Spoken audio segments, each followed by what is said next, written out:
So in the UK, pacemakers have been implanted in babies as young as 5 days old to people who are over 100.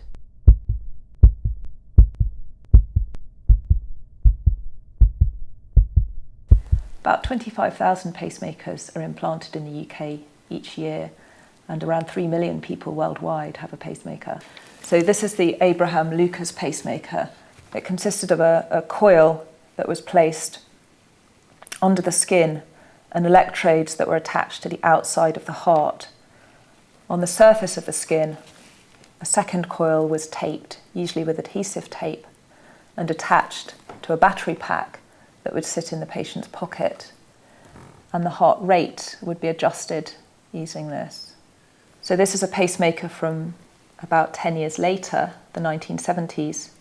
Still a large battery, but now that would be implanted under the skin. The lead, instead of being sutured on the outside of the heart, would be passed down a vein into the heart. And then coming towards more modern pacemakers, they're getting much smaller, the size of a matchbox or less, and also really quite thin.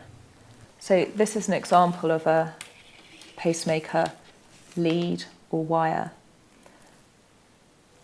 This part would be passed through a vein just under the collarbone and fed down to the heart under X-ray guidance.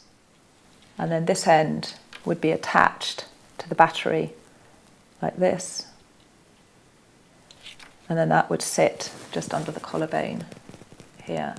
So the battery life depends on how hard the pacemaker has to work, whether it's just working intermittently or whether the patient requires the pacemaker all the time. But on average, lithium batteries today will last between 6 and 10 years. When the battery is nearing its end of life, the patient will be asked to come up to the hospital for a battery change. The skin is reopened, the leads are disconnected, and a new battery is attached to the previous leads.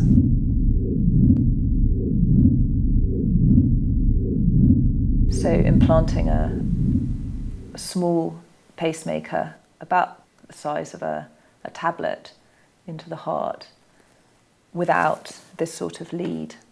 So this greatly reduces the risk of infection and lead problems for the patient. The heart has cells in it which are intrinsically electric, and scientists are working on reprogramming cells through genetic modification to create more of the heart's own intrinsic pacemaker cells and subsequently injecting them into the heart. This early work was done on guinea pigs, and more recently it's been taken into a large animal model, the pig.